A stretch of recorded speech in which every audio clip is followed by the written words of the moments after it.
Violencia contra los niños, más que cadena perpetua, se requiere acabar la impunidad. Quiero compartir con ustedes la columna que escribí para el periódico El País en su edición América Colombia.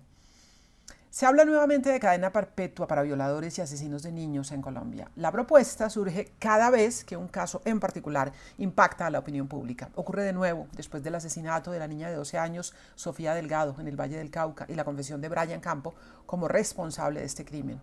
Aunque la indignación mueva el debate hacia la necesidad de incrementar las penas, lo cierto es que si las instituciones responsables actúan bien con las leyes que hay, se puede castigar con rigor.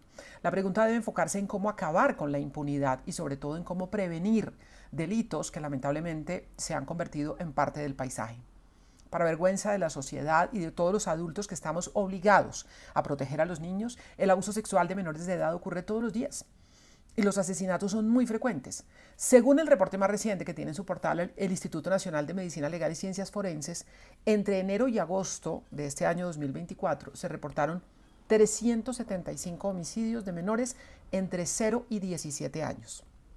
Cuando se mira la estadística por franja de edad, se encuentra que en 46 de estos casos las víctimas fueron menores de 11 años. Incluso hay niños entre 0 y 4 años, víctimas de homicidio.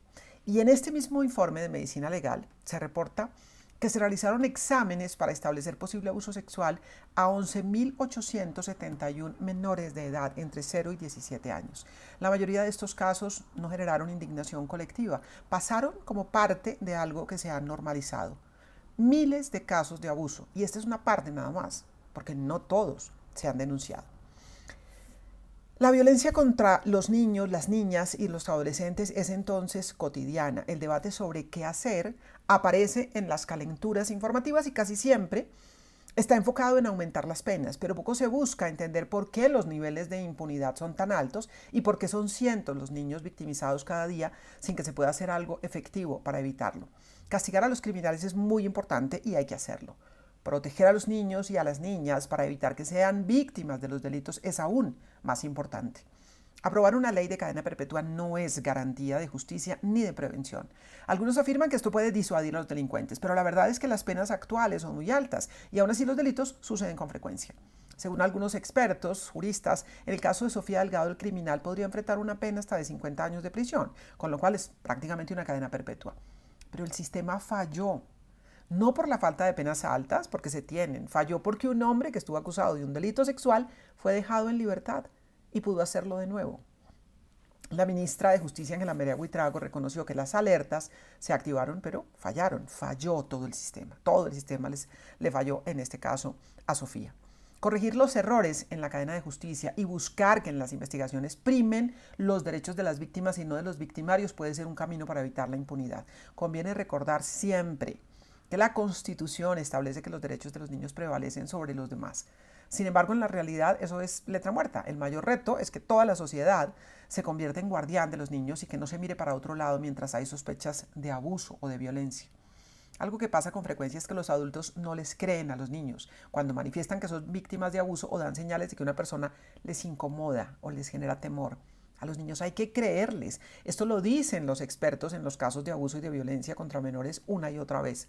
Pero en no pocas ocasiones los vecinos o familiares saben algo, intuyen o sospechan, escuchan al niño, ven signos claros y sin embargo prefieren callar y no meterse.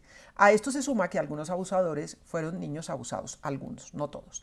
Por eso es bueno ver las causas del fenómeno y establecer las responsabilidades individuales, familiares y sociales.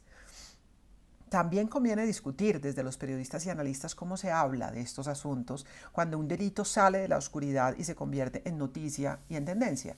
En la búsqueda de generar la emocionalidad que viraliza contenido se puede revictimizar a los menores de edad, pasa con mucha frecuencia, y al calificar a los agresores como monstruos o enfermos mentales, se manda un mensaje equivocado. Por un lado, se estigmatiza a las personas con enfermedades mentales y por el otro se deshumaniza al perpetrador y puede llegar incluso a encontrar razones para justificar el delito. No estaba en sus cabales, era loco, tal, y empieza la, entre comillas, defensa del agresor.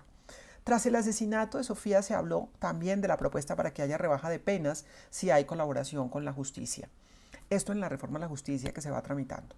Quienes defienden esa rebaja de penas, argumentan que así se puede bajar el nivel de impunidad en casos en los que es muy difícil probar el delito. Quienes critican esa rebaja de penas consideran que no se puede dar ningún beneficio para los perpetradores cuando las víctimas son niños.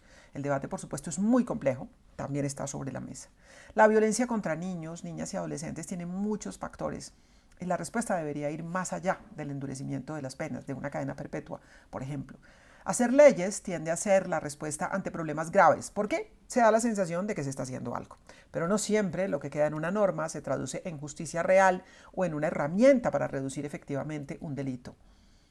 Requiere de un esfuerzo mayor de toda la sociedad convertir en realidad el artículo 44 de la Constitución, ese que garantiza los derechos de los niños y que dice que prevalecen sobre los derechos de los demás. Si les ha parecido interesante este comentario, los invito a compartir. Como siempre, los invito a que se suscriban a mi canal de YouTube, Yolanda Ruiz Periodista, y también a que me acompañen los lunes en Contexto y Opinión. Hablamos de las noticias con las que comienza la semana. No hay primicia, simplemente un pequeño esfuerzo por ayudar a entender en este rincón. Gracias por estar ahí.